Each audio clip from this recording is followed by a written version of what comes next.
Welcome to Pushing Forward with Alycia, a podcast that gives disability a voice. Each week, we will explore topics like confidence, ambition, resilience, and finding success against all odds. We are creating a collective community that believes that all things are possible for all people. Open hearts, clear paths, let's go.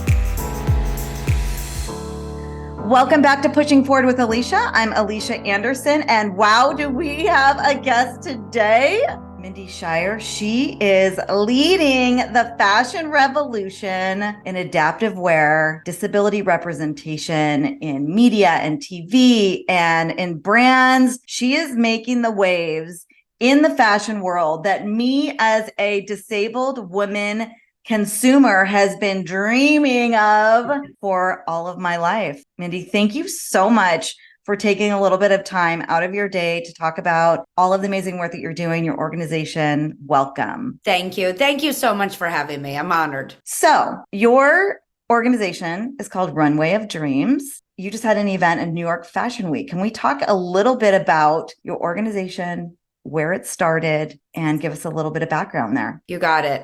So I am actually a fashion designer by trade and had very big goals and visions of having my own line, being a global brand. I'm a scant older than you. So Betsy Johnson was like my, who I gleaned to be someday. And then as life usually does, it has other plans for you. And my middle child, Oliver, was born with a rare form of muscular dystrophy. And we learned early on that he was going to struggle with everyday tasks, one of which is the very thing I love more than anything, and that's getting dressed every day. For Oliver, it was a daily reminder of what he could not do, which are buttons and zippers, putting pants over his leg braces, tying shoes, etc. So when he was of school age, he wore sweatpants every single day until he was 8 years old and came home from school and said, "Mom, I want to wear jeans like everybody else gets to do. Can I wear jeans to school tomorrow?" And it was a true kick in the stomach moment, not only as a mom, but somebody that dedicated her whole career to the fashion industry, that I needed my 8-year-old to remind me of how powerful clothing is to who you are as a person and how you want to show up to the world. And at that time, which was around 2013, there were no mainstream options in our world that had anything to do. I had never even heard the word adaptive before in any of my training, anything in the fashion industry, etc. So that night I ripped apart a pair of his jeans, and truly it was a terrible job as a designer, but I figured it out and, utilized some creative stitching and peel and stick Velcro. And the next morning, it was the first time he was ever able to independently dress himself and wear anything except for sweatpants to school. And when I saw the immediate transformation that came over him from a pair of jeans, it was palpable and life-changing. So that's when I decided to take my background and have a small goal of changing the fashion industry to be inclusive of people with disabilities. And in 2014, I launched Runway Dreams Foundation with the mission to really raise awareness to the fact that people with disabilities are consumers. They need to be considered as part of the fashion conversation. And in 2016, we made fashion history by partnering with Tommy Hilfiger and making fashion history by developing the first ever mainstream adaptive clothing line, which is now Tommy Adaptive. Oh, I love that beginning story. What I also love that you just said was you wanted to give your son the ability to not only wear the clothes that he wants, feel good in them, but also be able to dress independently, which I think is such a key component. And it's kind of like the behind the scenes, right? Like not everybody's going to recognize that that's a thing that you value in your own individual life and path, unless you're in the weeds and you're the mom or you're the actual human being that's trying to put on something. So I think having that as a goal too is so powerful for people with disabilities to be able to, not only, if I can quote y'all, look good, feel good. And I'm all about that. It's actually psychological in that there is a psychology term called enclothed cognition that is actually the emotional response that we as humans have to clothing, which is why when you put on your favorite pair of jeans, you feel amazing, whether it's because they're comfortable and soft and mushy or because they make your tush look really good, or why the notion of a power suit came to be, because when you put it on, you feel really powerful. It's an actual emotional charge that comes from the clothing that you wear. And so the opposite of that is if you don't have choice or don't feel good in what you're wearing, it can affect your entire life. And that's what I think one of the bigger eye-opening moments for me was literally seeing that transformation come over Oliver and thinking, if this is so profound to an 8-year-old, how in the world did the 1.8 billion people on our planet that have clothing challenges, that have disabilities and most likely clothing challenges, how are they navigating the world? How are they going on their first dates or first day of school or an interview for a job or all, clothing has significance in our every single minute of the day life. And it finds you in your most vulnerable positions, right? Like in my life of speaking, I speak to brands, and there have been literally moments where I've been pitching and literally like had an emotional reaction to clothes not fitting or underwear not fitting or whatever that might be. And it's intimate. And so empowering people with disabilities to feel strong and beautiful and capable and powerful in your most intimate moments is something, it's giving me the chills. It's something that we've been needing for so long. So thank you for doing the work that you're doing. How is the industry receiving you? Well, I think as evidenced by our last runway show during New York Fashion Week. Amazing. That we started in 2016 with one brand on our runway, which was Tommy Hilfiger. And now here we are, next year will be 10 years. But on this past runway, we had 11 mainstream brands, from luxury to lingerie and everything in between. Is remarkable in fashion years how quickly the category that we set out to create, which is adaptive, has really taken wind. The wind under the wings have really happened. Now, mind you, we have a lot of work to do. Our goal, and I'm often asked, like, what is my dream brand of working with and adapting? Well, it's every brand. What you want to wear is maybe different than what Oliver wants to wear, or somebody that has a limb difference, or et cetera, et cetera. I mean, even what I want to wear on a daily basis is quite different, I'm sure, than many, many other people. And it's the notion of having that choice, and that people with disabilities should be able to wear any product in any budget background that works for them.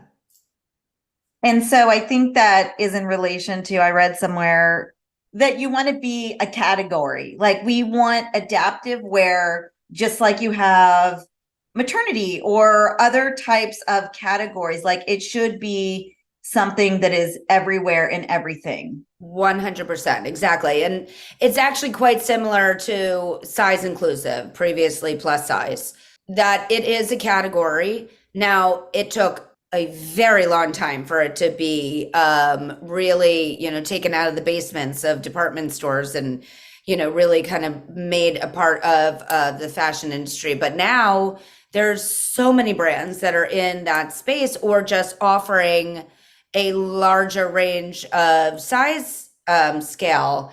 And that's really what we are hoping, that you can go into a store and go to the adaptive section. The reality is, and I often use this as an example, just because it was developed with and for people with disabilities doesn't mean that it's only people with disabilities can wear it. My younger son only wants to wear a magnetic front shirt. Why? He's like, if I never had to button again, fantastic. Like, I like to eat gluten-free pretzels, but I'm not gluten-free. Just like it. Tastes good. I want to eat that. And I think our world needs to understand that if it works for somebody with a disability, it works for anyone, just period. It's the path of least resistance. It's the easiest way to access products, services, technology, infrastructure, clothes, all of it. And I think it's powerful that companies are finally starting to receive it. Even in the work that I'm doing, I'm seeing this shift even in the last couple years. Do you feel it? Not even a question. I would say from my initial meetings back in 2015, where a large majority of the meetings I had ended with, good for you. What a great idea. We'll be cheering from the sidelines, but clearly there's a reason. If no other mainstream brands have ever done anything like it, there must be a reason. So good luck to you. To now, where we are almost 10 years later, that brands are coming to us saying we're behind. We have FOMO. Like we really need to understand how we as a brand include this population into our offerings. And that's pretty spectacular. What do you think has been the biggest driver? I would say the increase of very visible brands. Tommy being an extraordinary start. I mean, that really, really helps put us on the map.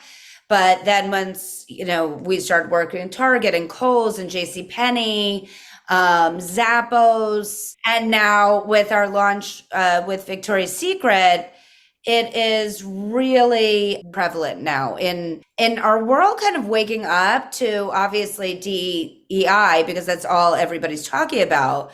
But exactly with the work that you do, disability hasn't really been included in that conversation. And the reality is it's the biggest piece of that conversation. It is the only minority that any one of us could be a part of at any point in our life.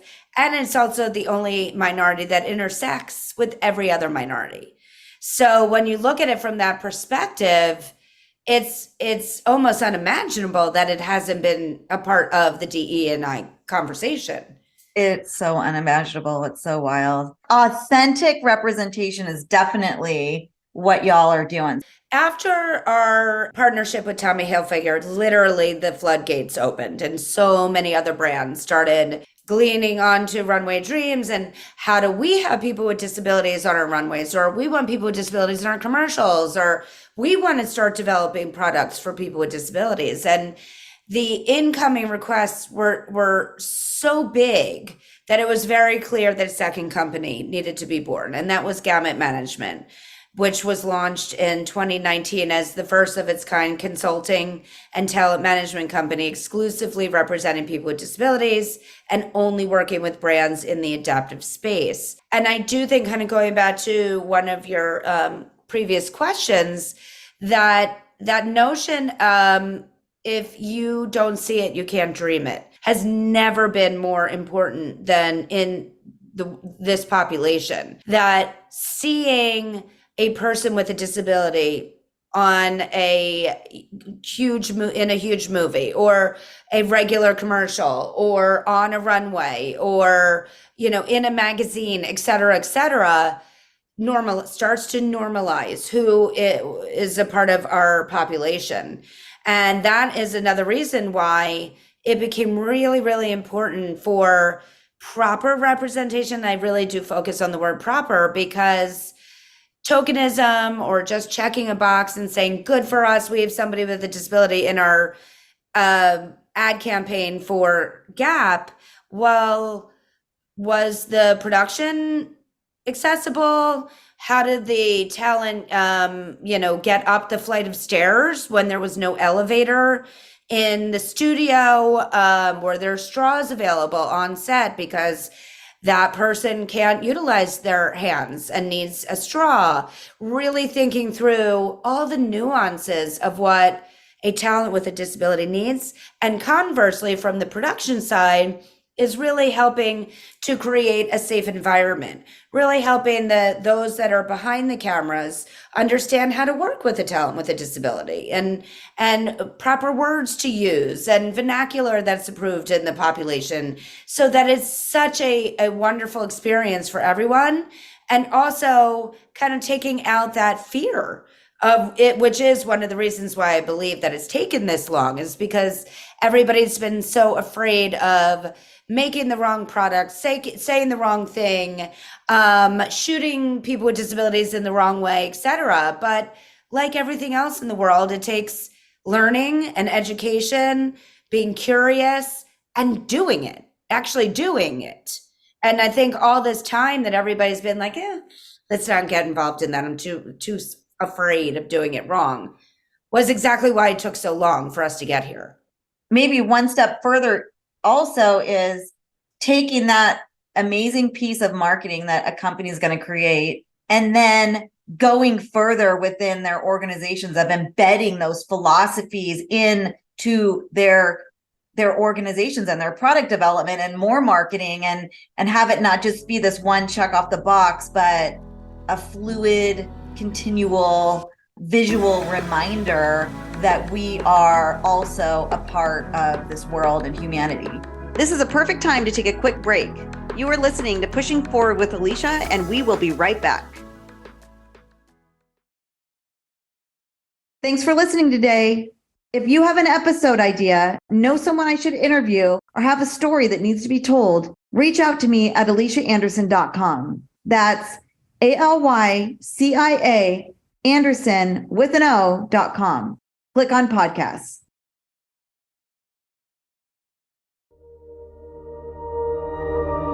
Welcome back to Pushing Forward with Alycia. I'm Alycia Anderson, and wow, do we have a guest today? Mindy Scheier. She is leading the fashion revolution in adaptive wear, disability representation in media and TV and in brands. I want to kind of dive into that profit versus nonprofit in business for the disabled industry. It's a very good question, and something that I also like to talk about, because I think that is also a clear example of how far we have come. So when I first started back in 2014, Runway Dreams, it was a for-profit. I didn't know anything about a nonprofit world. I came from the fashion industry. I was business. I ran my own company previous to that.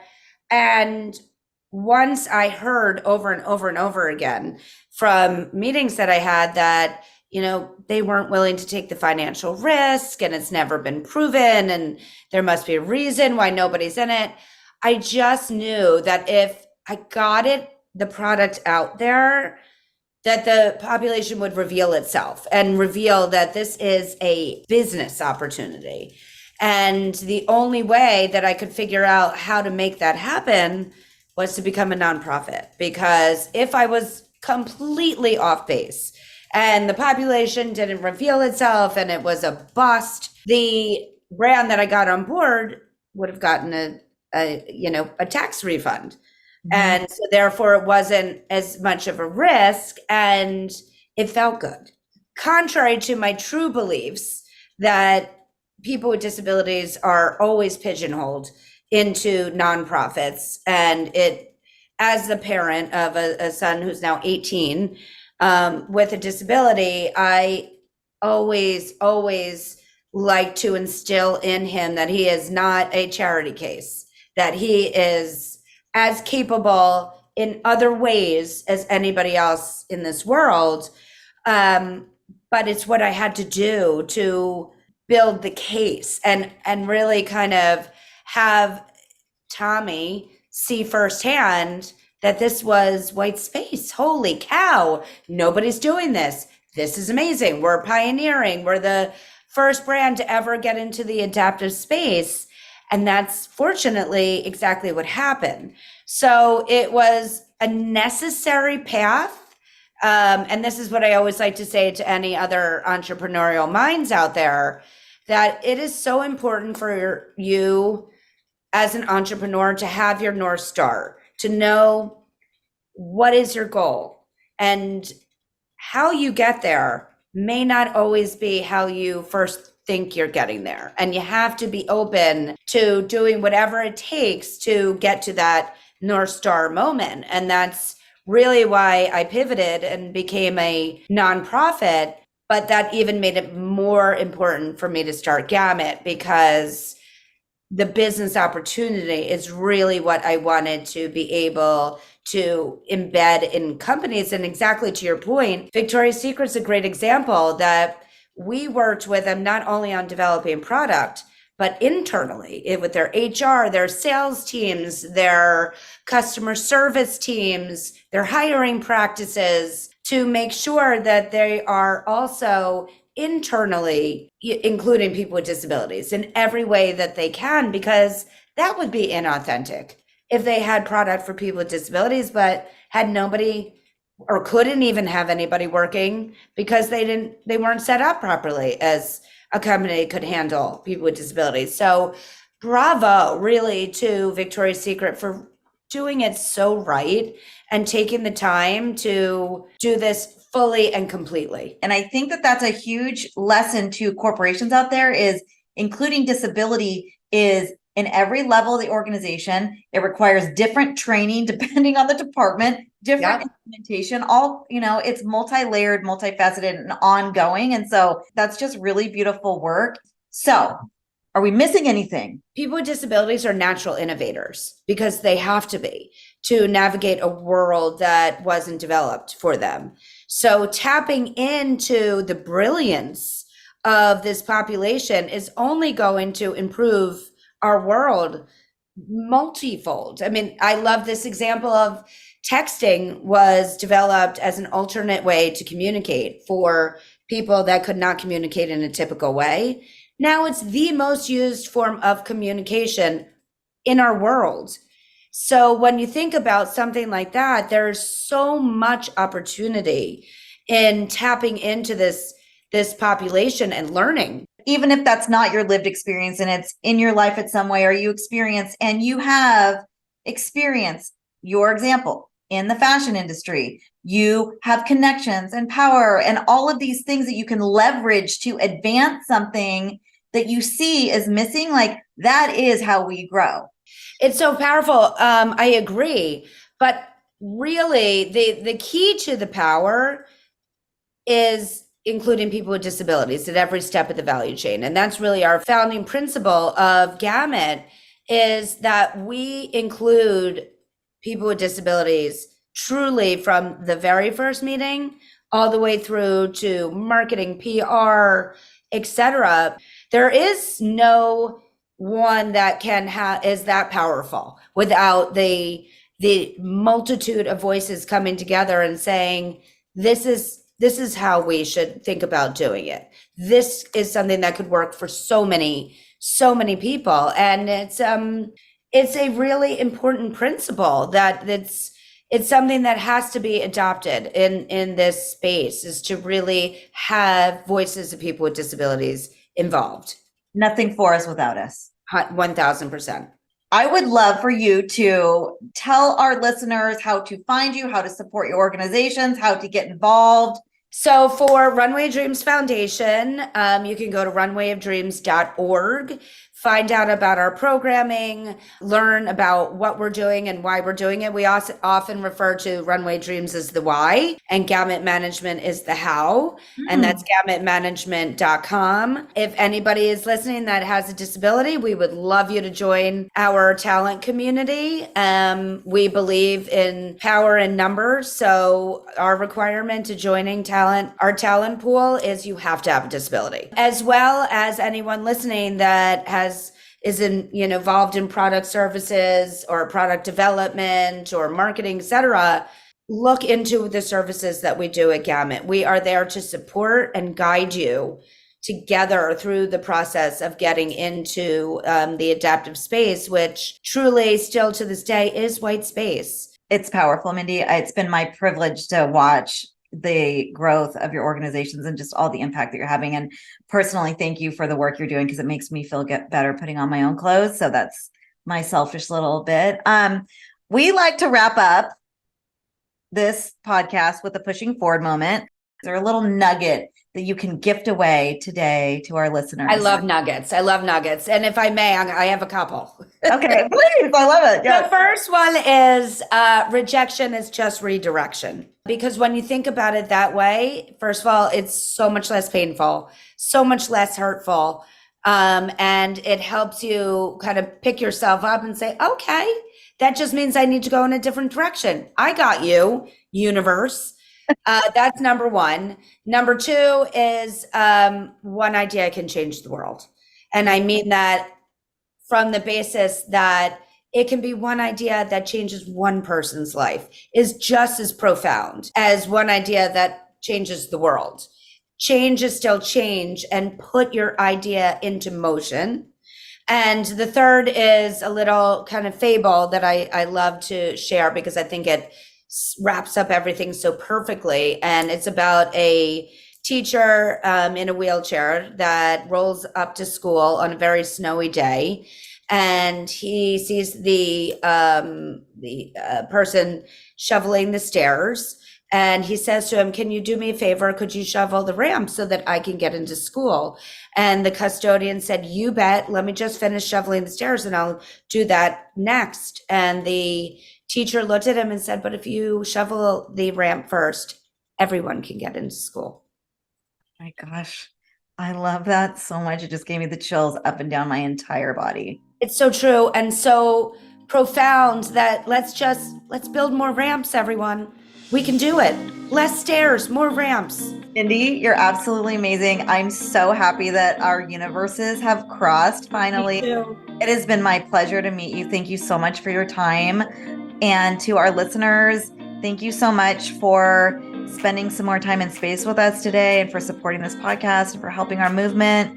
We love you and we see you. Until next time, this is Pushing Forward with Alycia, and that is exactly how we roll on this podcast.